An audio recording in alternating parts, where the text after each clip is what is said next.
America, we've hit a point where some people are defending drug runners, human traffickers, and violent criminals.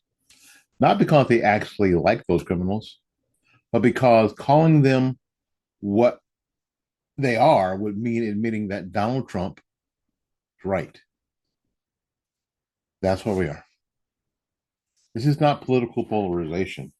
This is not disagreement. This is derangement.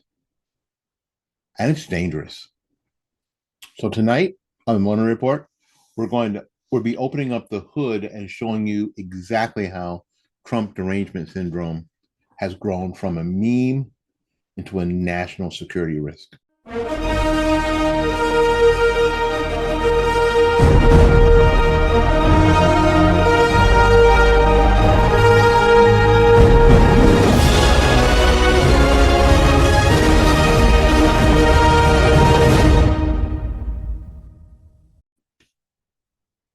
Good morning, good afternoon, or whenever you're catching this.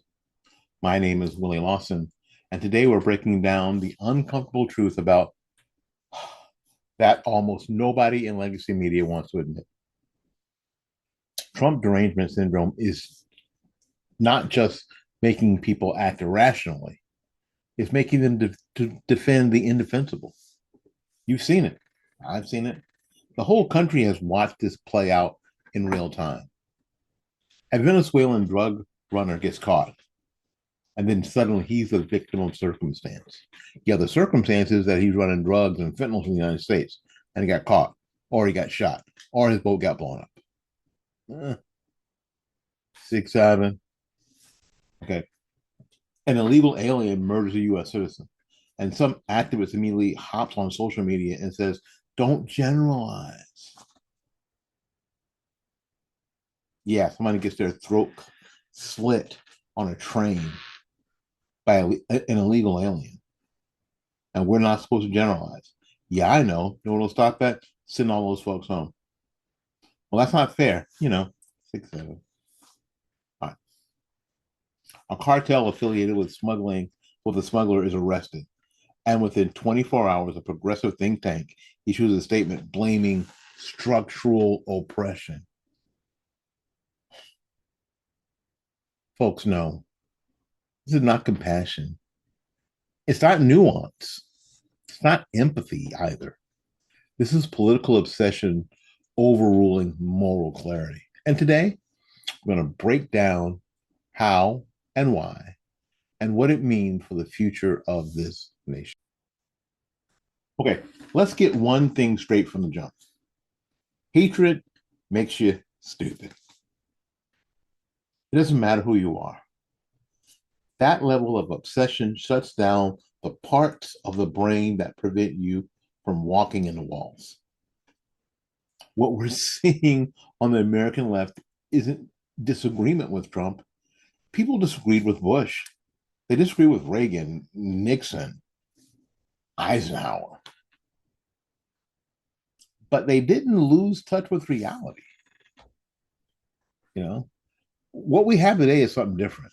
A reflective, involuntary compulsion to contradict Trump no matter what the evidence, no matter what the consequences, no matter what the body count. Call it derangement, call it obsession, call it political brain rot, whatever label you choose, the effect is exactly the same. If Trump says it, they must reject it. If Trump warns it, they must deny it. If Trump predicts it, then they must contradict it. And if Trump is proven right, well, they then rewrite the narrative so quickly they could qualify for the Olympic gymnastics team. All right. Are you tracking with me? Good. Let's make a few real world examples. Okay. You know these stories because they've been playing out in headlines all year long. It's the first example. Venezuelan drug traffickers pouring into the U.S. Okay, we know that. Trump warned us about this as early as 2015, and then again in 2020, and then again after his reelection in 2024. The left responded with the same script every time. Well, they're actually economic migrants. My goodness, these guys aren't bringing resume folders with them. They're bringing fentanyl, ketamine, heroin, and gang affiliations. But because Trump said it, some Americans simply cannot acknowledge reality right in front of their face. Number two, illegal aliens committing violent crimes. Every time there's a whole high profile murder, and sadly, there have been way too many of them. Here comes the familiar chorus. Let's not politicize this. We shouldn't generalize. Well, most immigrants are peaceful. Yes, most are peaceful. But the moment someone crosses our border illegally, we no longer know which category they belong to. And the people who fight hardest against securing the border turn around and act shocked when another tragedy happens.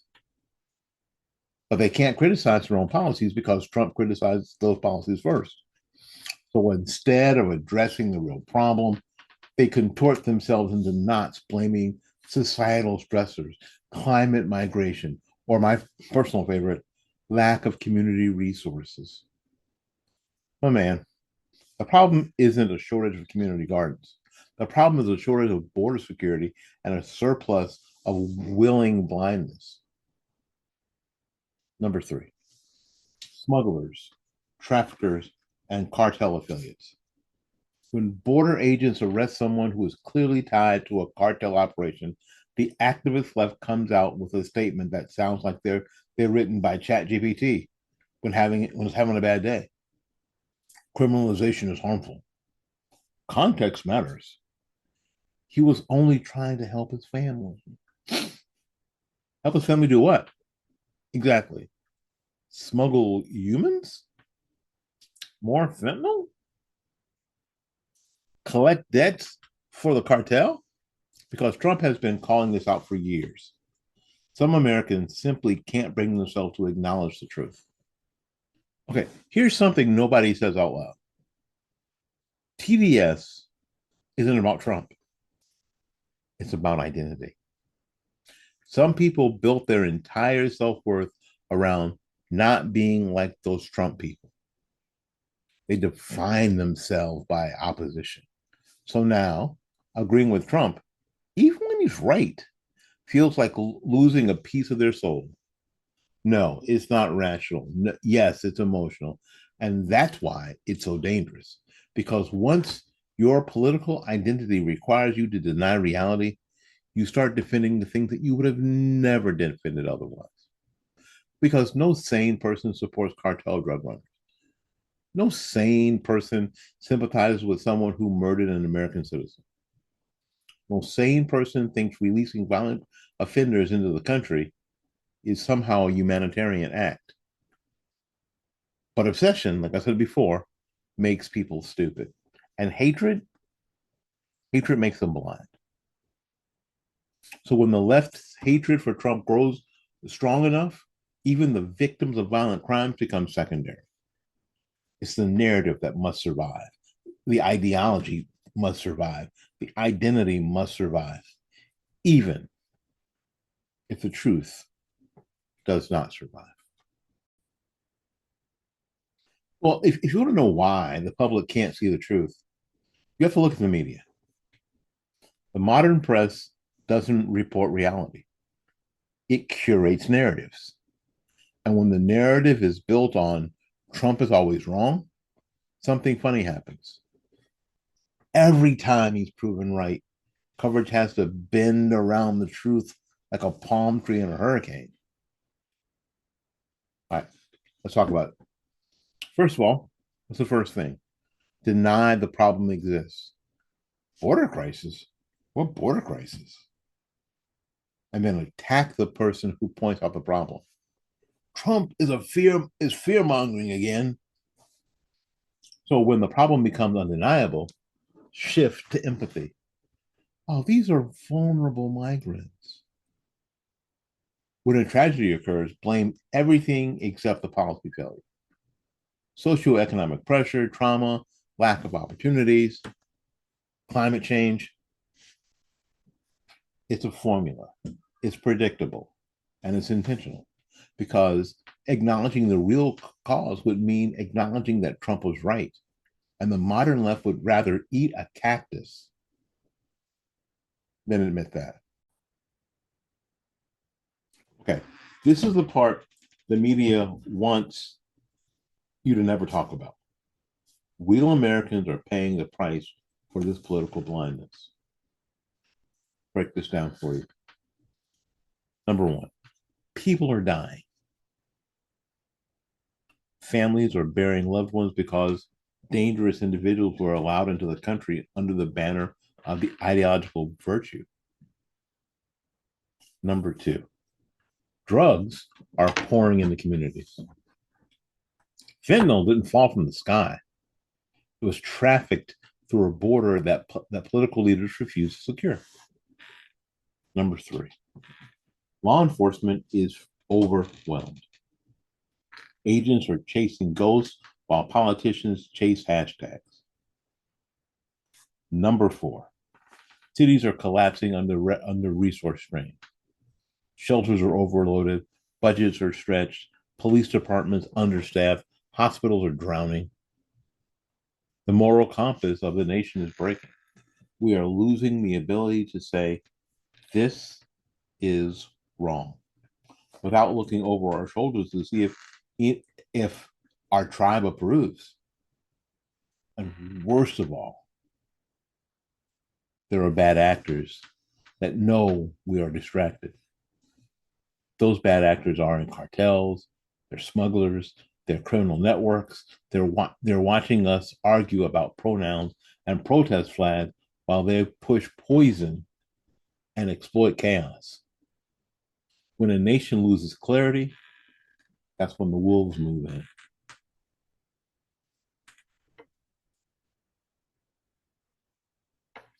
Here's the left's argument, and its honest version. Okay. To be fair, many on the left truly believe in compassion for migrants, reforming the immigration system, avoiding broad generalizations, supporting asylum seekers, protecting human rights. And these are good instincts. Compassion is not the enemy. But here's the problem: compassion without boundaries becomes chaos, and compassion for criminals beyond cruelty towards victims. Number two, here's the right's argument. The conservative position is very simple: secure the border, vet who comes in, deport criminals, protect Americans first, and enforce the law consistently. See, this isn't cruelty. This is order. This is sovereignty. This is national responsibility. All right. The left's argument and its honest version, I'm going to say it like it is. To be fair, many on the left don't believe any of this, but compassion for migrants, reforming the immigration system, avoiding broad generalizations, supporting the asylum seekers, protecting human rights. These are good instincts. Compassion is not the enemy. Here's the problem: compassion without boundaries becomes chaos, and compassion for criminals becomes cruelty toward victims. Here's the right's argument. The conservatives' position is very simple: secure the border, or secure the border, vet who comes in, secure the border, vet who comes in. If you find criminals, deport criminals. You got it so far? Vet who's in, secure the border, and then vet the people who come in. And if they're criminals, deport them.